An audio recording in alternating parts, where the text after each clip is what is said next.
think we are online, Carlos. Nice to see you, Gabi. Nice to see you. Yes. Et voila. So welcome to everybody who has joined us. This is a Fondazione Pini initiative, a conversation with artist Carlos Amorales. I'm Gabi Scardi. With Carlos Amorales, Fondazione Pini, we had a great exhibition at in 2019 here in Milano, and we would like to have him in Milano again, but well, this is impossible in this moment. It's so difficult to travel and to gather. So voila, we are having this conversation online. Because we still think that art and artists' words are so important, even more important if possible in this time of pandemic. So the talk is going to be recorded and then streamed. Now live streamed on Facebook, and then later on also you are going to find it. It's going to be available on the internet. The starting point of this, and then we will have another talk tomorrow from Fondazione Pini with Adrian Paci and Giovanni De Lazzaris at the same time. So please connect tomorrow. Today's talk is about a quite massive project that Carlos Amorales did in the last month, the months of the pandemic. The title is Production of Face Masks for Informal Workers. So this is the starting point of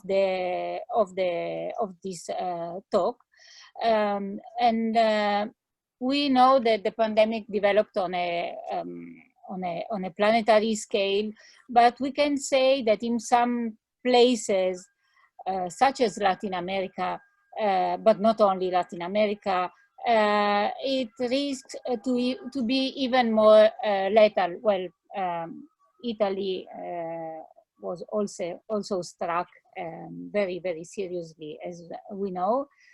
But where we have a very serious social inequality, of course, the result of the pandemic is catastrophic.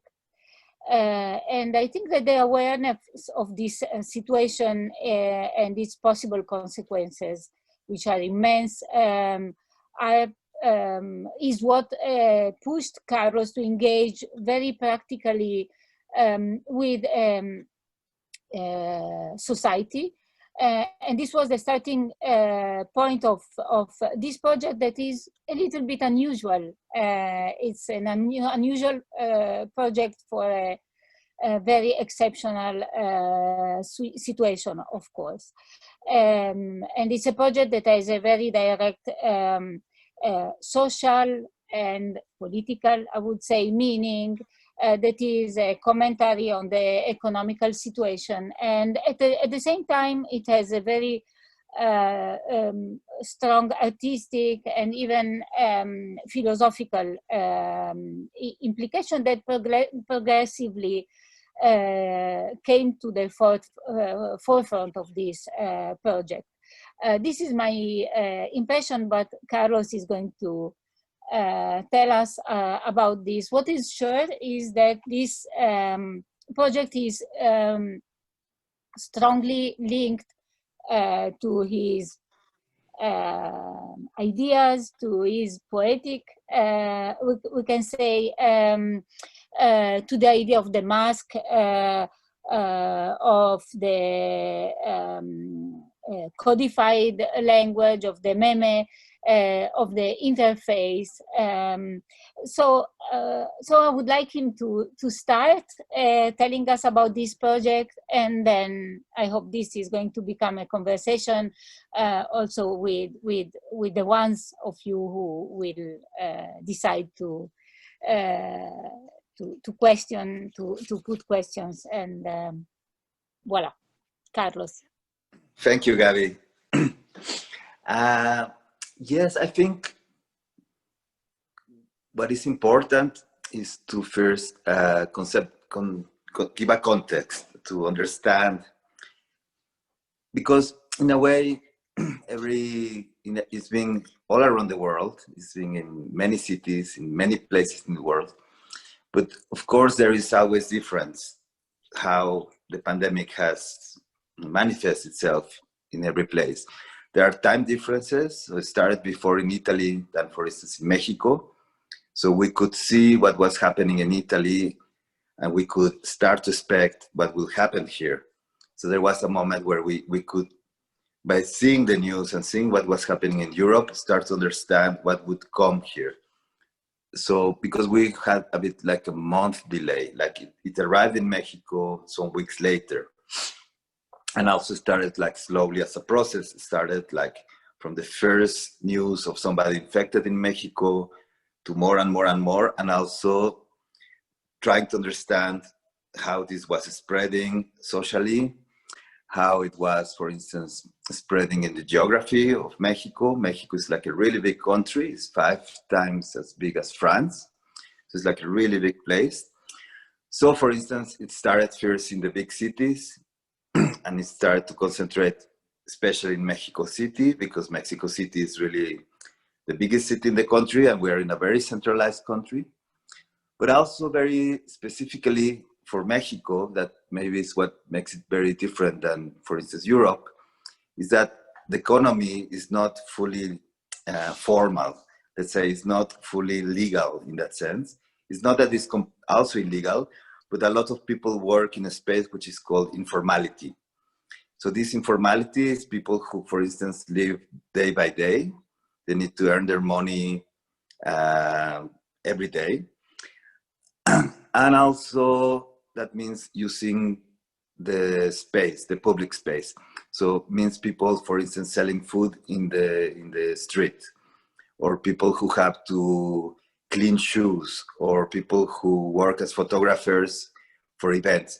So it's not really a freelancer. So it's not like a freelance designer, but it's more the situation of people who need to earn their money by using the streets to sell basic products. So food, but also do things, for instance, like cleaning the street. It's a huge economy. Like by now it's bigger than the 50%. So that means that when the government asked us to lock down, to stay at home, we had to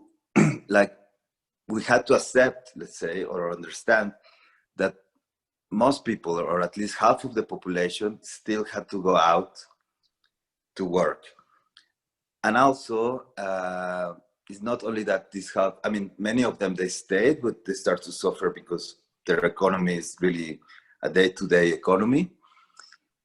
But we also had to understand that a lot of people were doing jobs that were fundamental, that were necessary to do. So for instance, bringing food to the rest of us, cleaning the streets, cleaning all the garbage, like all these very basic things that suddenly became important, things that normally you don't think about, like, are we gonna have food tomorrow or not? And the other discussion was about if face mask or this kind of mouth and nose protection will be necessary and will be efficient. So understanding that at least half of the population had the urgency for the coming months to work outside, that we needed them, that also is not just, they are not doing jobs that are superficial, but they're very basic.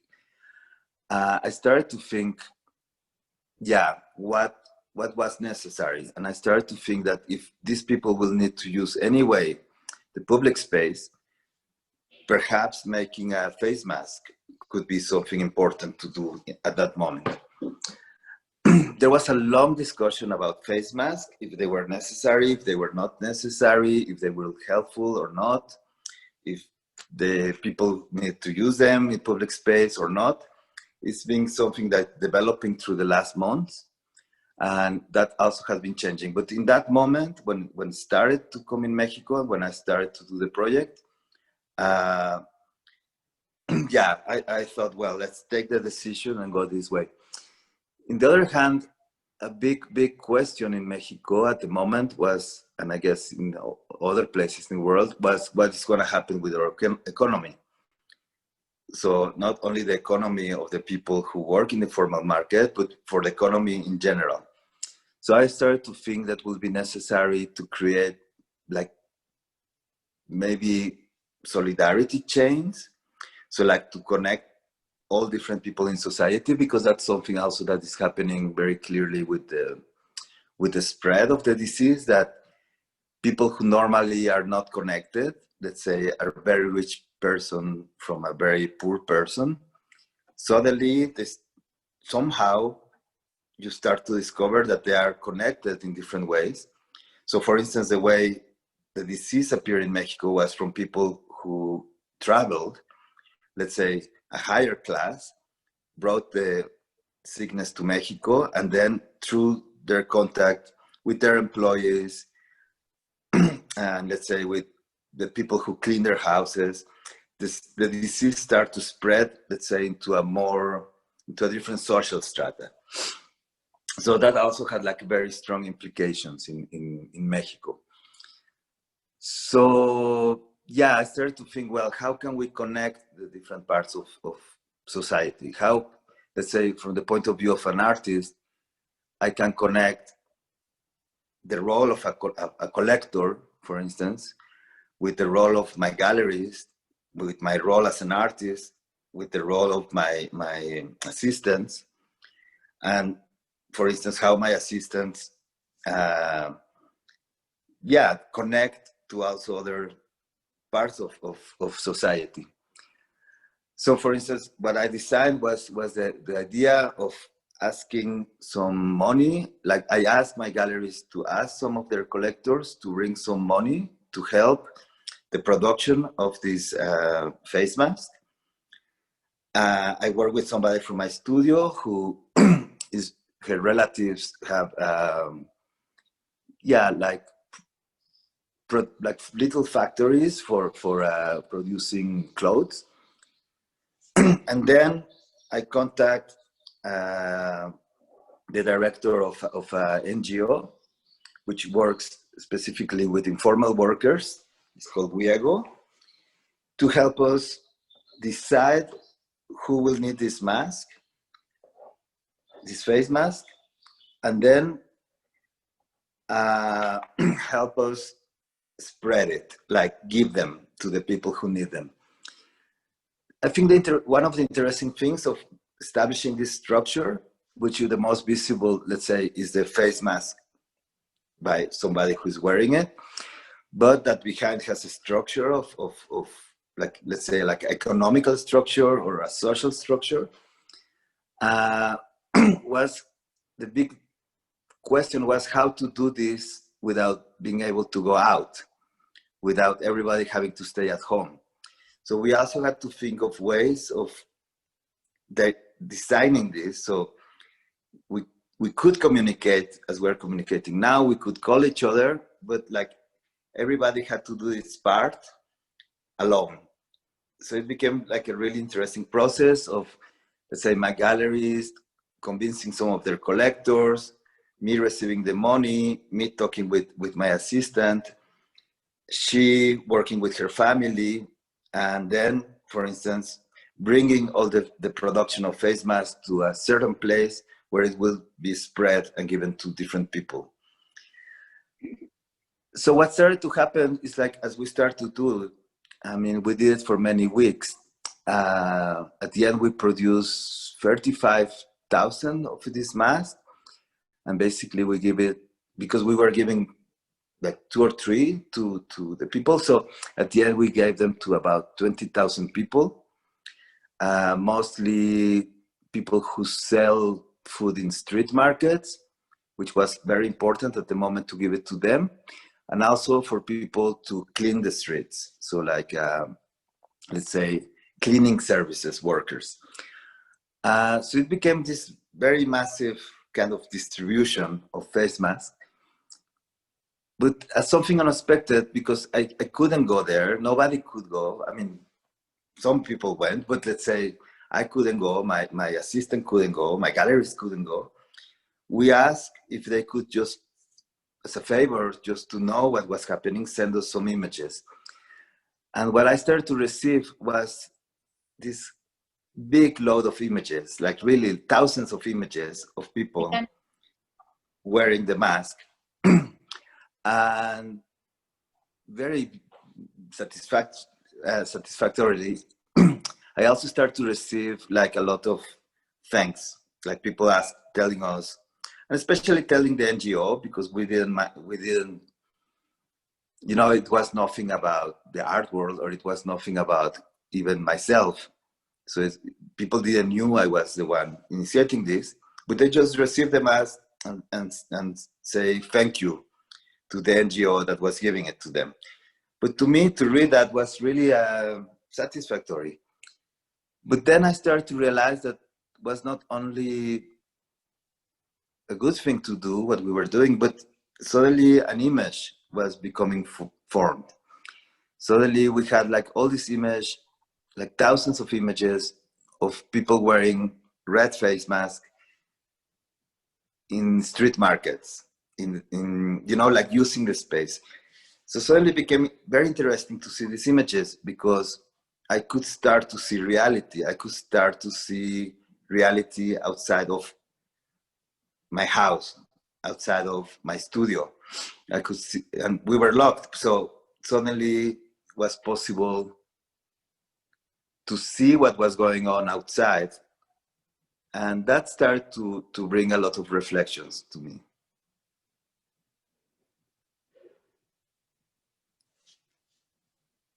If you want to continue, I can just continue.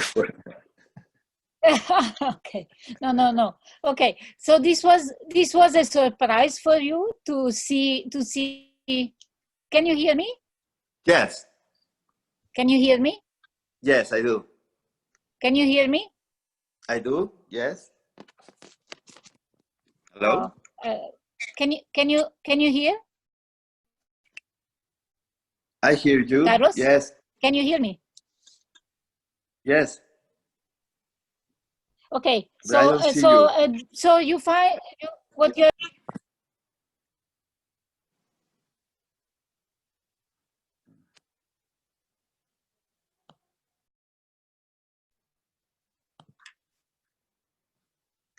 There you are. Okay.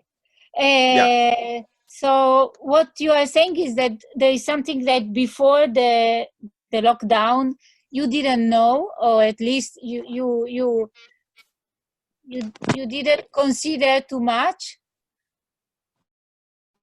and now was more vivid than before.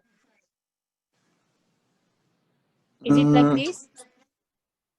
Well, I think what I've been thinking a lot about it is that now we know better.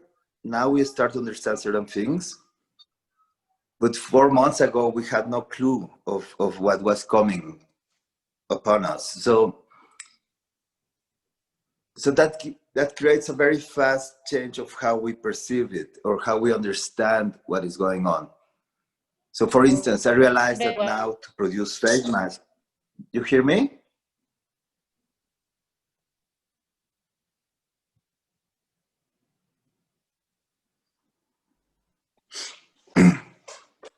Gabi?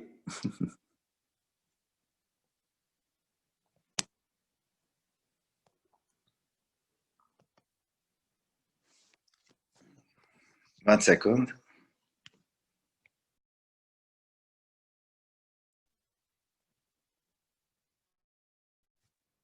Can you Hello? hear now? Yes, now I hear you. Yes. Sorry. Oh, all right. It's a bit complicated. Everything is fragmented, like your structure. But you were saying that there's a street life. Okay, there's a street life that you didn't know before, and you became aware of it, or more aware of it, and of its importance during this process. I mean, in a way, yes, because of course you assume, as a citizen, you assume that there is always food, but you never think of people who is bringing this food to the supermarket. Or you know that the street is being cleaned and you see them cleaning, but you never think how important is that your city is not becoming overloaded with garbage. What I mean is, it's not that you don't know it, but you don't value it the same way. And what you start to, when everybody has to be locked down, everybody has to stay at home, you imagine the city is empty, but actually there's people working there. Because different reasons, because it's necessary, because we need food, because we need to clean the streets, we need basic things, we need security. But on the other hand, because a lot of people need to survive. And a lot of people in countries like Mexico need to make their money day by day. There is no social security. There is, they earn enough money every day to make a living. So for these people, it's impossible just to stop, just to say, I go home, because I might have some money saved in my bank account and I can wait some months without earning money. But a lot of people, they just cannot. So what happened, especially with the lockdown, is that suddenly the city was used in a completely different way. We could not go out, but at the same time, there was a life. So what I could see through this project was, what was this life? What was happening then in the city? I would say that what people who were usually in the periphery of the attention suddenly they become the center, or the only presences and the center of the landscape, let's say. If you have the ability to look at it, because for somebody who just stay at home and just watch Netflix and it's just only entertaining itself and maybe reading the news, the outside it just becomes imaginary. But what was interesting from these pictures is that you could see that there was a life outside, that there is a reality still working. I just think, I just thought it was very interesting how, in a way, like reality changed in these days, no? How, or perception, how, and of course for everybody it's different. But to me it became interesting how, or important even, how like a pandemic or like a moment like this suddenly brings certain social situations much more into the front. Suddenly they become evident. Evident and important. Let me mention a work by an artist. She started in 1969, if I'm not wrong. It's Mir Lederman Ukiles, with touch sanitation, maintenance art. She worked with the people working for the sanitation department in New York for 1 year. So yes. somehow, yes. Yeah, and it was very dignifying project, going from one to each of them and shaking hands. And okay, so this is a different project because the origin is very different. It's a project that comes from an exceptional situation, but somehow It connects. Of course it connects. I had an experience in '99 where I was invited to exhibit for the first time in Mexico. I was still living in Holland. And I did this project with street kids. And my idea was to invite other artists, especially more, like artists I knew that they work with certain ideas that could, and try to find a way to apply these ideas in a social situation. So basically I invited Joan Jonas to join me. You don't hear me? We can't hear. 1 second. And now?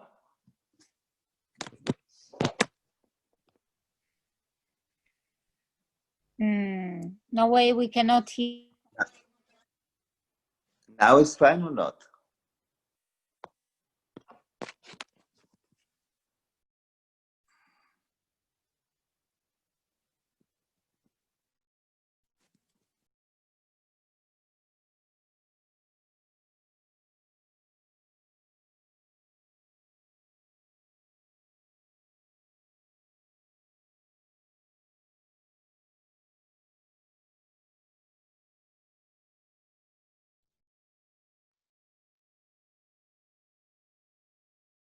No.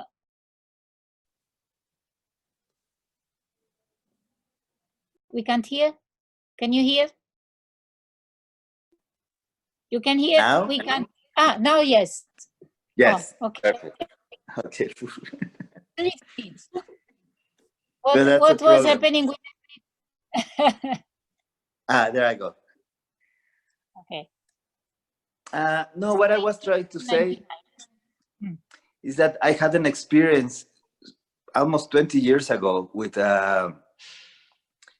where I tried to work in a social situation like this, where I tried to work with street kids.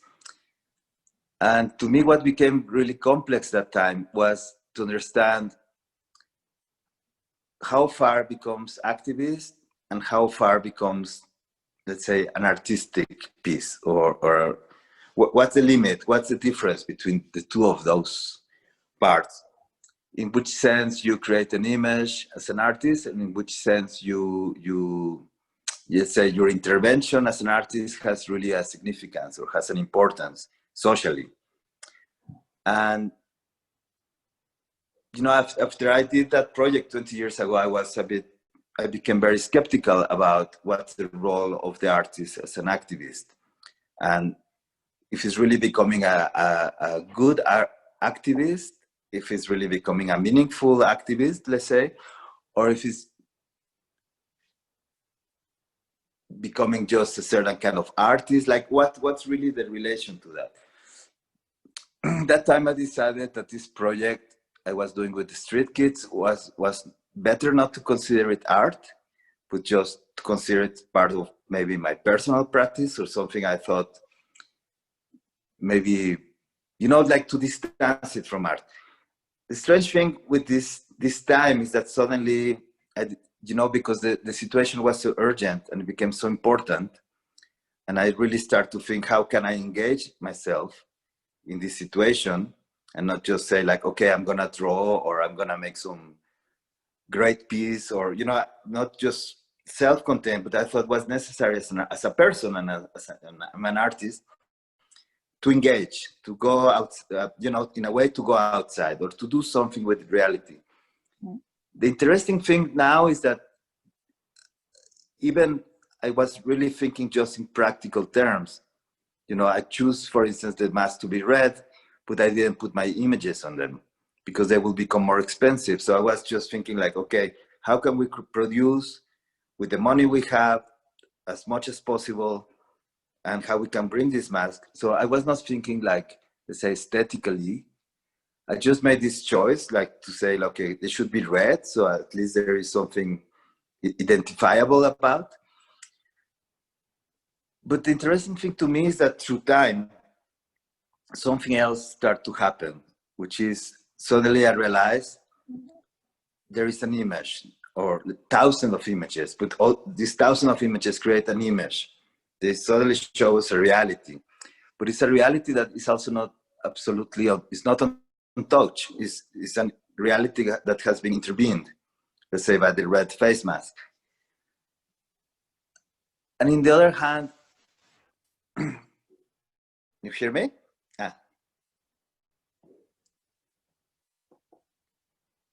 Hello? Yeah. In the other hand, I start to think,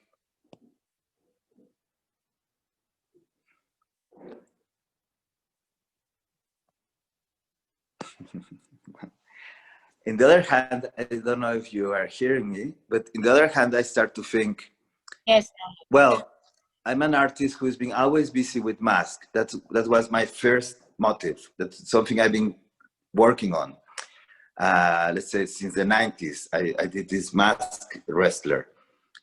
I've been reflecting a lot about masks, stencils, you know, like not only, let's say, the physical mask or the obvious mask, but different ways of how you apply masking in images. And then I realized that I was dealing with a mask again and physically putting, you know, finding the way to give thousands of masks to thousands of people. And then another level comes, which is like, okay, maybe the action is has a lot to do with activism. It's really an action that is meant to be practical, to be social, but it starts to have like a second effect through time, where I can also identify myself as an artist with that. You hear me or not? Hello?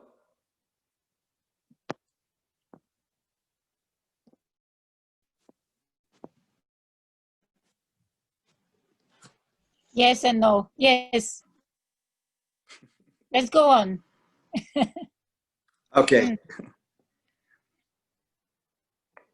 I mean, I don't have a big statement about what it is, but suddenly for me it was interesting to see that you as an artist, you can engage with reality without having to absolutely give, let's say, to call things in a absolutely definitory way. Yes, so you are in the middle, in fact. You are in both. You are both in this case. Well, I think it has to do also with how, I mean, something I've been thinking a lot is how also time affects things. You know, like for instance, when I did the mask with the red mask, when I gave them, it was very important to do. But a few months later, that's not important anymore because there are other urgencies. There are other things that become necessary. You know, the situation changed.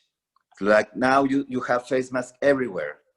So it doesn't make sense for me to produce this face mask because anyway, they're available. So, and that's fine because the situation is changing.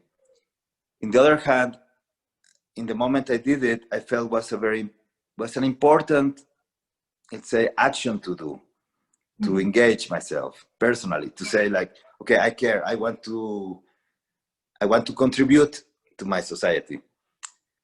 But then through time, you know, other things start to appear, like the images appear. And what I notice is that also the meaning of things change slowly, you know, and so I wouldn't say I have like a concrete idea of what art should be now or what's the role of the artist today. I can only think about myself. Also, it was very different, for instance, when we could not go out, this experience of the outside.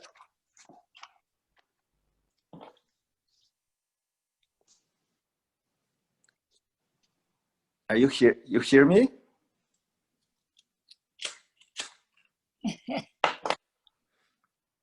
Can you hear? I do, yes. Oh, this is really a filter. Internet is a filter too, like the masks is also a filter. strong filter. It's very So difficult. you were saying that the image started to appear, which is really interesting, like again, the artworks, the art coming again to the surface.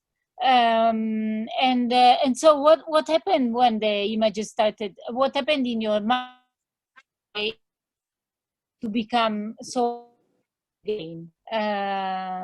Because so disconnected to everything you have been doing before as an artist.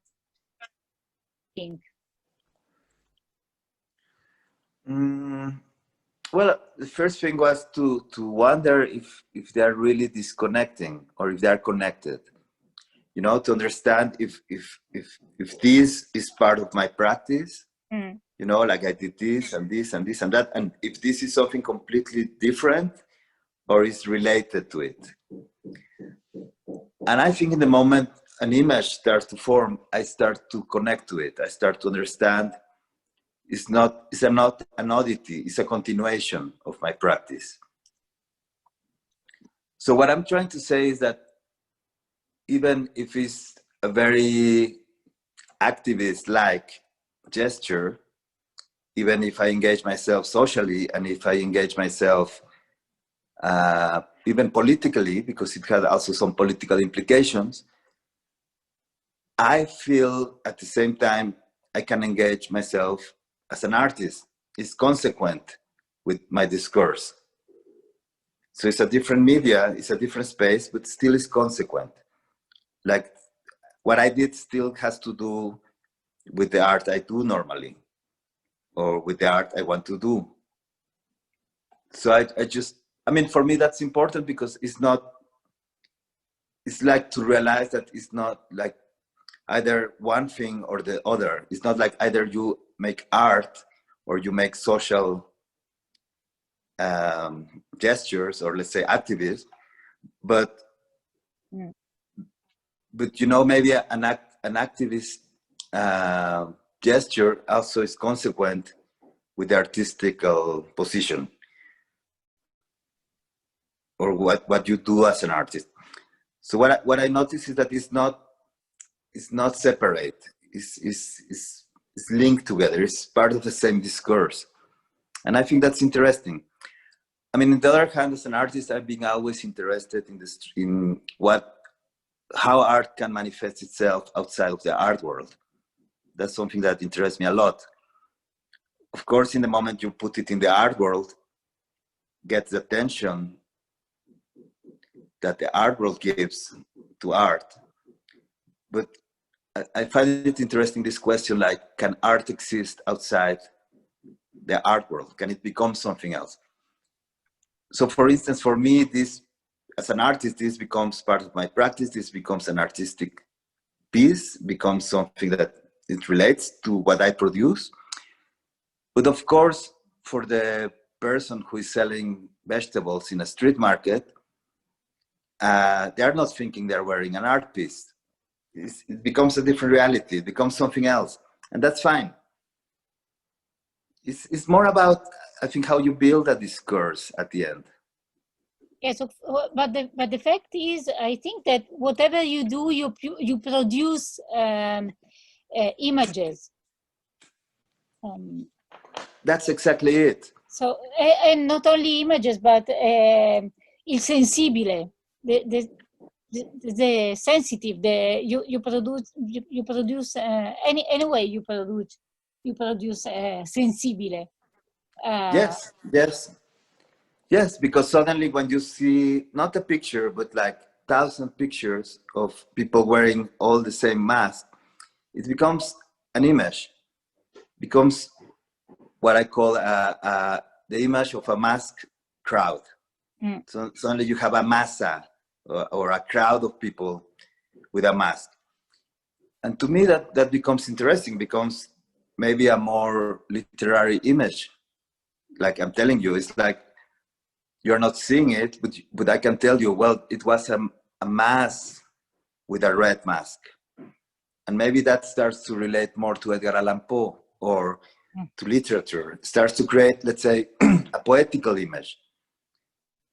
which I want to explore, but I start to feel it starts to have another kind of resonance that is not just, let's say, the factual resonance.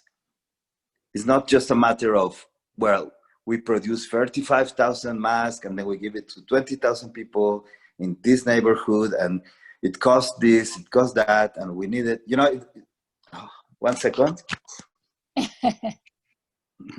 Somebody's calling me. Yeah, sorry. I'm back. Oops.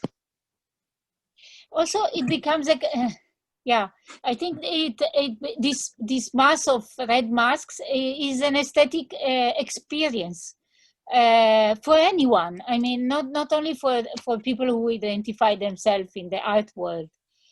Still, it can be considered an aesthetic experience and something that is going to stay. I wonder if it's like this. What do you consider this a possibility? I guess so. I mean, for instance, when I had to choose like about how to produce a mask, we had to think, of course, in very practical things. Like it will be helpful, it will be a good mask, the material is good. But also we had to think economically, like, okay, how can we produce as many masks possible with the money we have, no? So for instance, printing one of my images, of my typical Carlos Amorales images, will become more expensive. So it will become banal to do it. It will become just inefficient.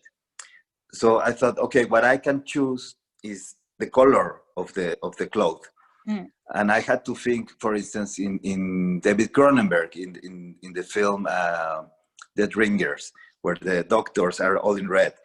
And I read about it, and he said, well, that's the opposite color of the clothes that doctors normally wear. And he wanted to create like this complete contrast. So I thought, well, this is interesting to refer, for instance, to David Cronenberg in a reality. Or I had to think, for instance, in Daniel Buren, like Daniel Buren signalizing with the stripes, one color, like a space, no? And of course this is different, but I thought, well, it's almost like a Daniel Buren in the sense of signalizing, like in reality, through a little red square, like something. So I think it does has aesthetical implication or level, you can say. But then also, one thing is to think of one person wearing it, but when you also start to think there are thousands of persons wearing it, when I imagine myself entering a street market and seeing that everybody has the same color mask, I think that creates an impact, a visual impact. It creates an image for that person. And maybe they don't think about it like art, but they start to think as an image. Something starts to happen there. So I find there are implications, and I think that's where the role of the artist also starts to appear. Let's say that's also the point where perhaps to enter a market where everybody's wearing a red mask becomes a place where you can start imagining things, where a fantasy can come, where something is just out of the normal, or yeah, I mean, that's why also I think it's interesting, for instance, the reference to Edgar Allan Poe and the red mask in Edgar Allan Poe, because he really created an allegory about the beast. And maybe when you see this image of all these people in a street market wearing the red mask, also creates a sort of allegory. I don't know. I mean, it's just a speculation, of course. Maybe also an allegory of a community, of people having something in common, which is in this situation is when everyone has to struggle for its own, is quite could be a quite strong. Yes, because it also starts because I published some in my social networks or somewhere published, and maybe that's how you knew about it. But start to create an awareness. It's like, okay, there is people outside. There is people working outside. We need them. these people need protection. These people are a community. These people are street market vendors. So in that sense, also becomes a signal, no, a sign of that community. But on the other hand, I also think there is a poetical side to it. There is also the possibility to create something else, you know, to create maybe a moment where that can. But I imagine that when you see it, you can imagine something else, or at least is how I take it. You know? Yeah, I think it's a really strong image. This kind of spreading red sign. It's very strong, but it's very small, but it's very strong, and also it's on the face.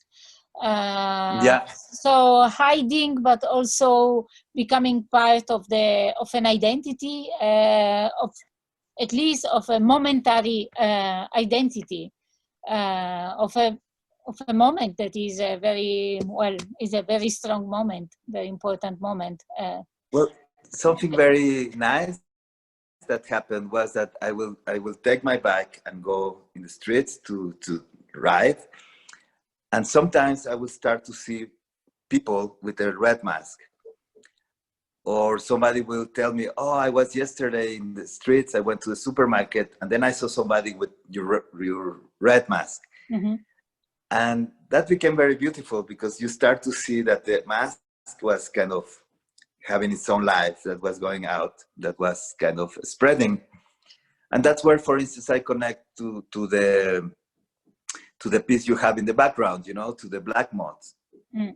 Because it's different, of course, but at the same time, it's a very similar, let's say formally, it's a very similar logic. It's like you produce little pieces of the same, you put them together, and then they create a strong impression. Or then I had to think in a piece I did in 2003 for the Venice Biennial, for the Dutch Pavilion, which was like a little factory that was producing red boots, like red shoes. Mm. And then it's like, that's interesting, because suddenly I'm putting that piece that then it happened in the art world, but now it's kind of really happening in reality, in practice, no? There were these workshops producing not shoes, but the face mask. Yeah. And so I start to understand there is like a logic to these things, to how they go around, how they influence. Perhaps other people start to think, okay, maybe to produce face mask is a good idea.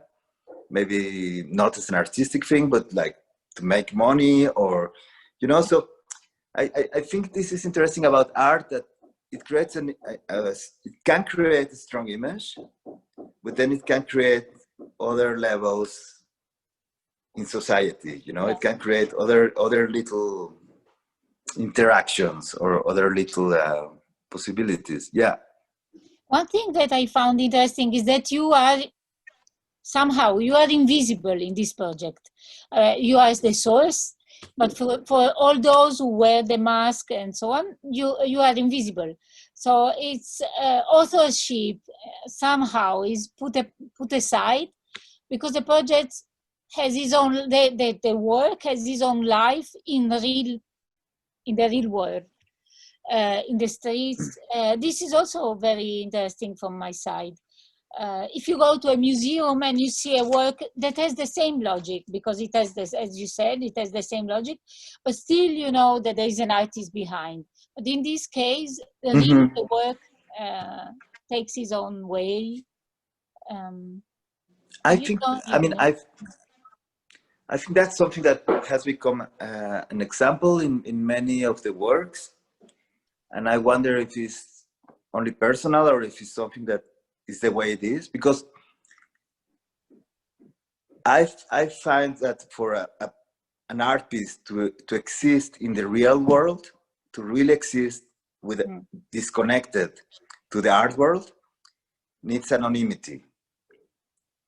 You know, like if I will make masks and sign them and put, you know, every mask my name, you know, people will it, it will be maybe about self-promotion or about me, the artist, trying to be everywhere. But, you know, I think but then people will not think about the object as dissociated from art.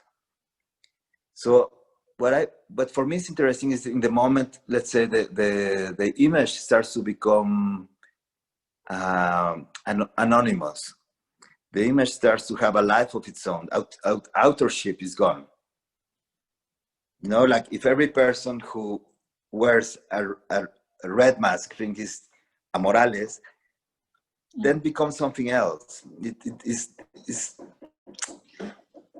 you know, I think there are two ways, let's say, to bring art in the public sphere. One is by imposing it. One is saying like, okay, I work with a big brand, like a fashion brand, and we publicize that we're doing this thing and everybody's gonna wear the same, let's say, bag or the Amorales face mask, or, you know, like that's really about, it's a gesture of, let's say, imposing a brand, imposing a kind of, let's say, an idea of it's cool to wear a mask by Amorales, you know, and it becomes about promotion. But to me, what is more interesting the other way, let's say the way where you bring something outside, you bring something into the world, and then you start to see how this takes its own life, how this starts to, and for that to happen, you have to dissociate your name.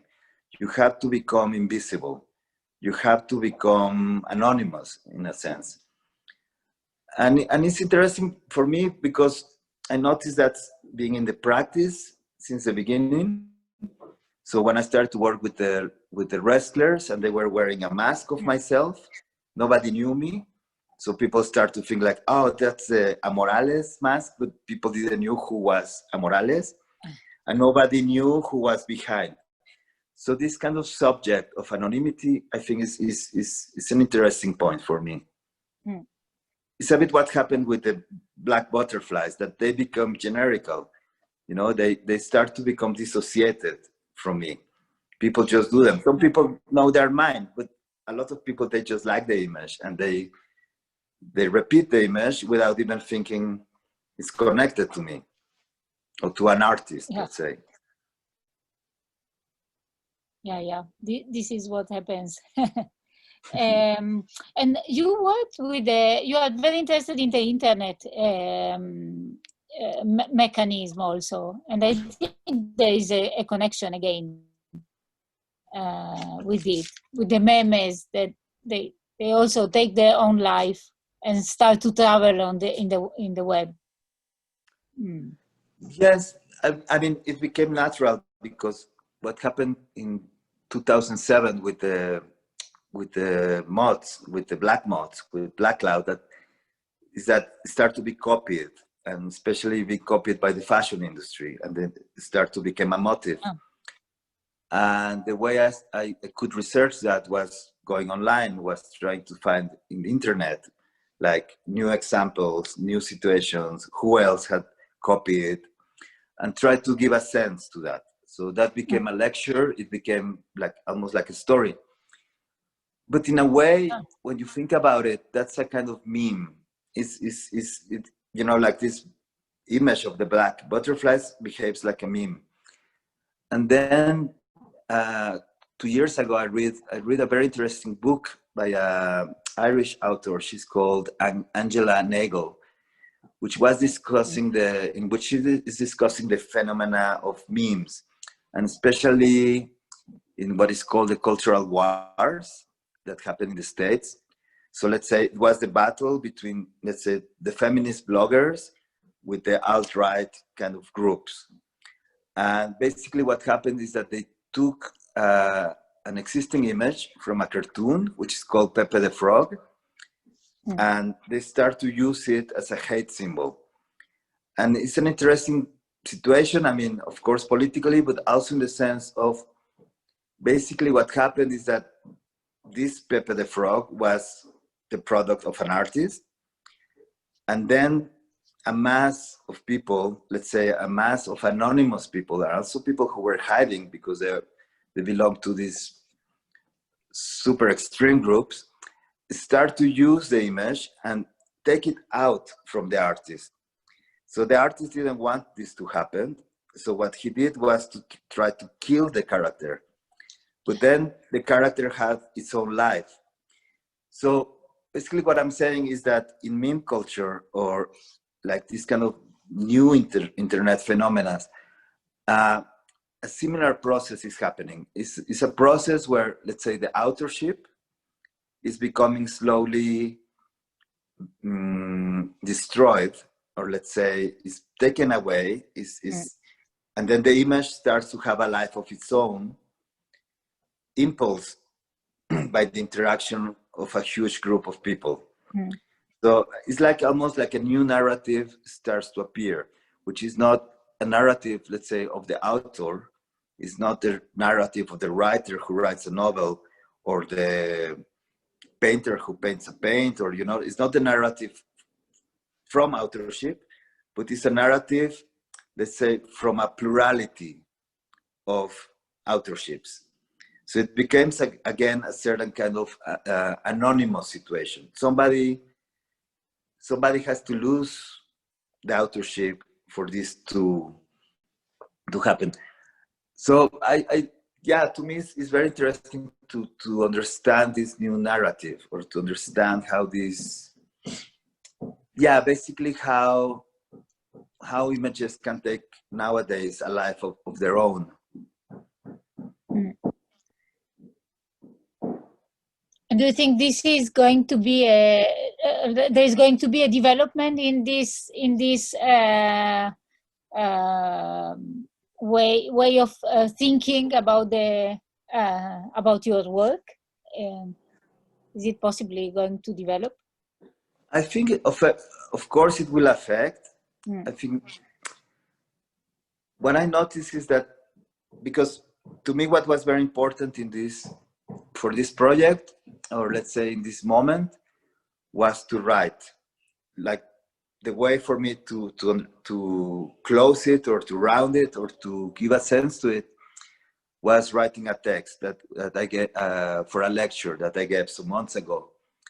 And now I'm working in a second text, which is more a text about doing nothing, about, let's say, what means as an artist to do nothing, and if you can take a freedom by not making art, or by not producing. I'm reflecting on that, and I noticed that together, let's say, these two texts are becoming something related to the pandemic moment, to this moment where we're going. And I came to a term which I thought, I need to really think about it, but it's like, because I think we're going through an existential period. We're going through a moment where we have to think about what is our existence nowadays, how we live now, how our work is, how, you know, everything is being changed, and at the same time stays very much the same. You know, there is something very ambiguous about things, because it's not like suddenly everything changed radically, but on the other hand, it did change radically. It's like a paradoxical moment. So I was thinking more about a new kind of existentialism. Like, maybe it's important to now think again about existence in that sense. So something I would like to do is to read again the existentialist writers, and see if we can, what can we recycle from that, what we can think of, what we can,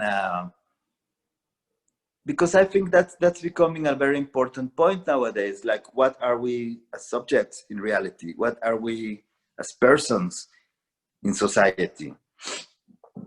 It's an important point. You know, we like, have on one side engaging in society as maybe as you never did before, and on the other side the doing nothing, and the more maybe contemplative and elaborating new thinking. Well, I went to, you know, after this period of being locked, being working with the mask, with thinking about this, working on this text, I needed to get out. I couldn't stand anymore to be in my studio, to be at home. Yeah. So I went to a state in Mexico, which is called Michoacán, which is not very far, but it's a beautiful state. It's really, the nature is like amazing. You know, it has lakes, and also has a very strong indigenous population. It's called the Purepecha people, and so they have their towns, they have their territory. It's also a state that has a very strong history, contemporary history, because it's very much where the narco wars happened. So I went there. I rented a house and I went there, and suddenly I could breathe again. I could be out of my house. I could be in nature. I could walk. I could see far away. And to me, that was really like good, you know, in the sense of feeling good physically. But I was invited by a group of artists who live in a community which is called Cheran. It's a small town. And in this town, you know, it's a Purepecha town, and there is a group of artists living there. And what is special about this town is that they in 2011 they rebelled against the narco, and they also rebelled against the government. So it became an autonomous community. And in this autonomous community, you know, they have their own law. There is no political parties anymore. They make their own, let's say, self-defense army to protect themselves from the narcos, or even from, let's say, the government. So it was super interesting to go to a small town that was liberated. You know, they found their own freedom from, you know, a very oppressive reality, and meet artists living there, and meet artists, let's say, living in a free town. And they took me to a park, to the park of the village, which is in the forest. And what they have done was to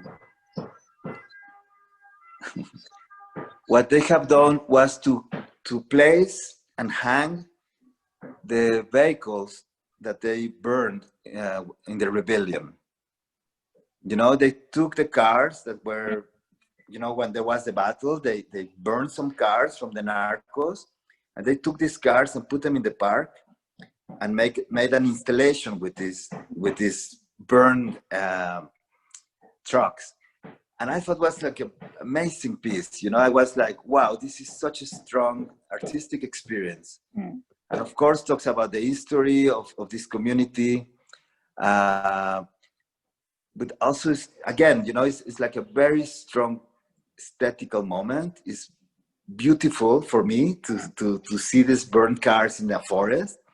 And it has like a strong implications also made by the artists from there. So I start to think, wow, what is this freedom about? What is the meaning of an artist in a place like this? What is the meaning of an artist in a free society, let's say, or a society that's free itself from an oppressive government? So yeah, suddenly I was placed as an artist. I was placed as an observator, as somebody, as a visitor. Not as the artist who is doing something, but to go invited to a place where I can see what other artists do in freedom. And to me, that was a very strong,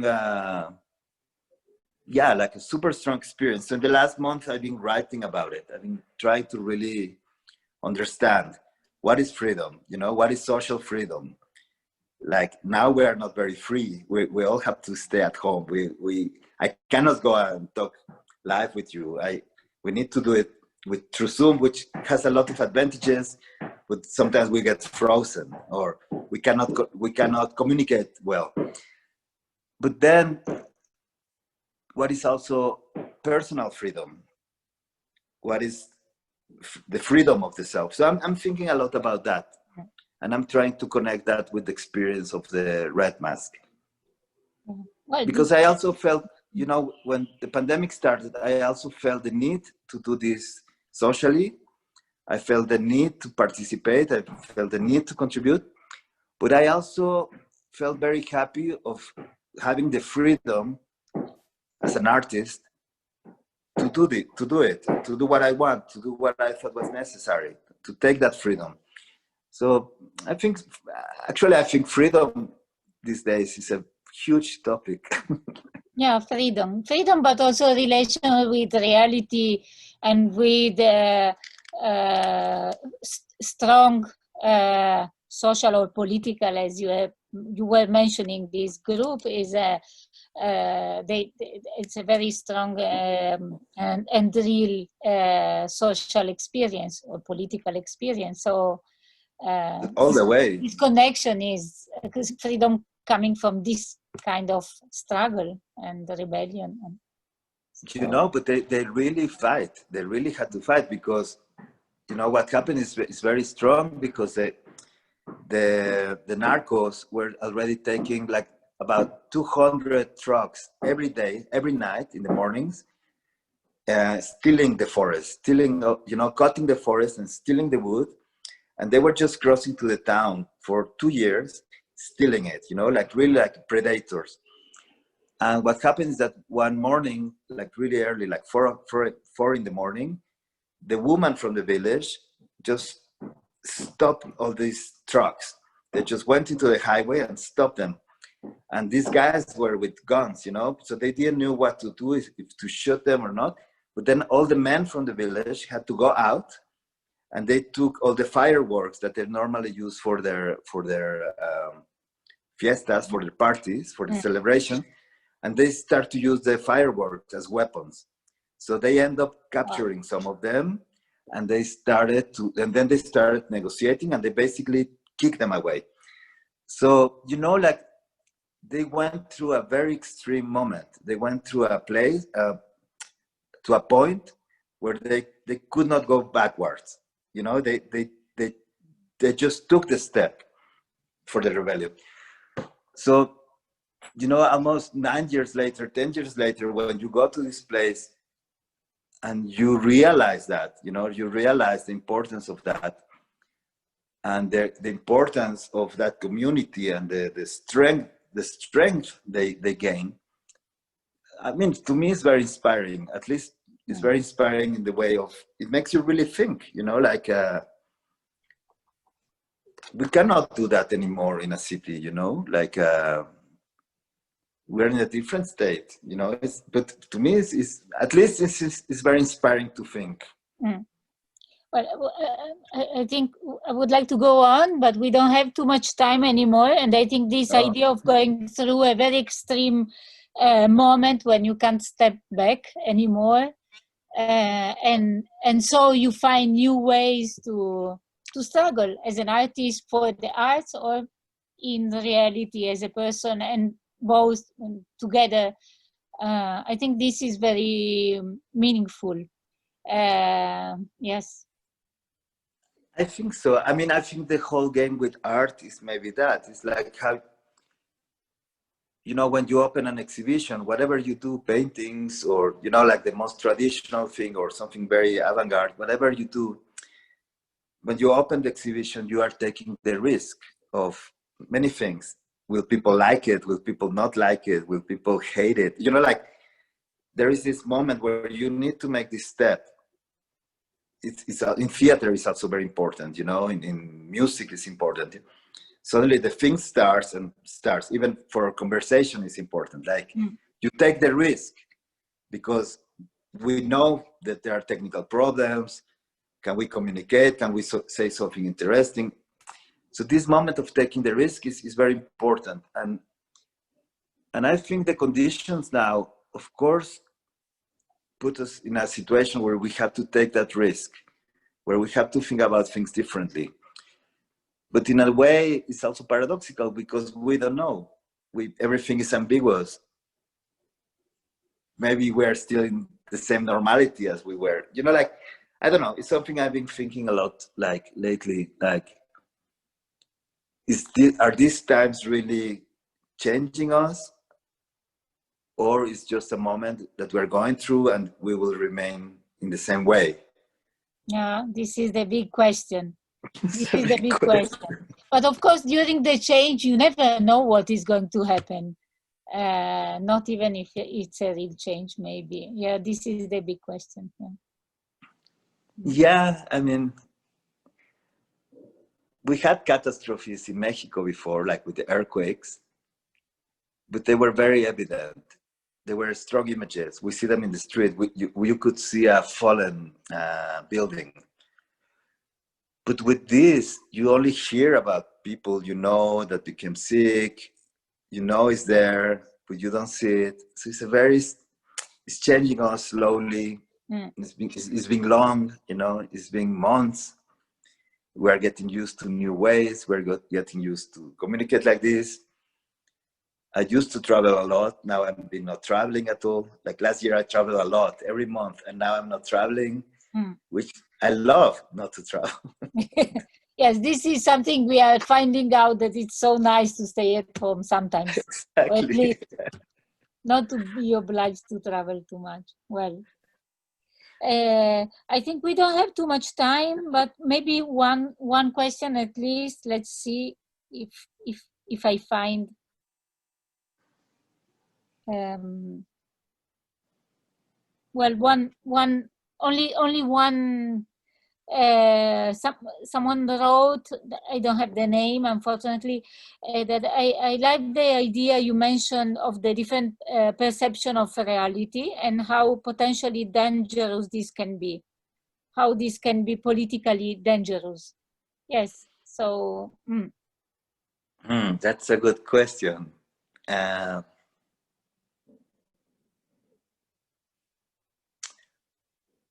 Because the problem now, I think, is that what is interesting is that you cannot define things. You cannot say, okay, art should be now in the streets only, or art, you know, like, you cannot take these very strong positions, because in a way you think about them and they make sense in a moment. But let's say what made sense in June maybe doesn't make sense anymore in July, and it's again changed in August, and in September it's going to be different again. So it's very strange, because of course, for instance, when I did the red mask, I thought, okay, maybe the new space for art should be outside, should be reality. And then going to Cheran, I started to think it should be outside, but in the parks, you know, it should be in the open field. But last weekend I was exhibiting for the first time after this month in my gallery in a group show. And then you realize that it's also important to make, let's say, exhibitions as they used to be, you know, like to have a white space, to think about space, how to use the space with the words, you know, like something that's, let's say, very related to artistic practice. So for me now it's difficult to say, okay, it should be this way, it should be that way. I think it's in a big speed. But on the other hand, it's very interesting, because it's a moment where we can think a lot.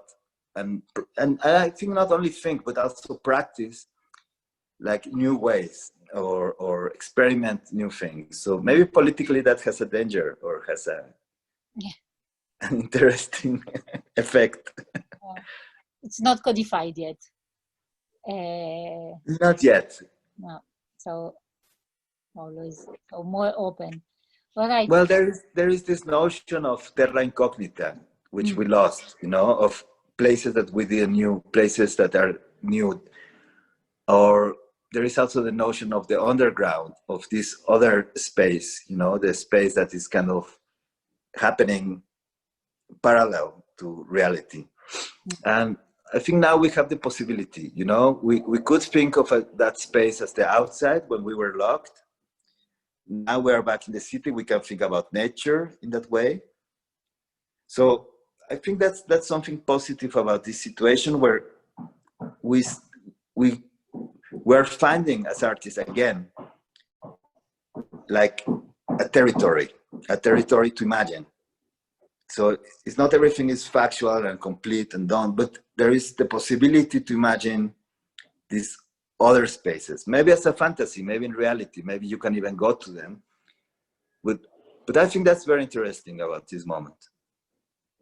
Yeah, so new territories to question and research. Okay. Yeah, but even places to exhibit, places, the work you produce, you know, there is a possibility at least. Okay. So I would like to finish with a possibility. And Yes. Thank you. I think it was very interesting. I hope it was interesting for everybody. And see you soon here or there or on the web. This is a possibility too at the end. We are learning how important it is to stay connected. And so thank you very much. And Thank you, Gabi. thank you to Fondazione Pini for this possibility we had. Thanks a lot for the invitation. A pleasure to talk with you.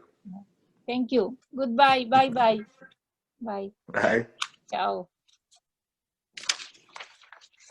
Yes.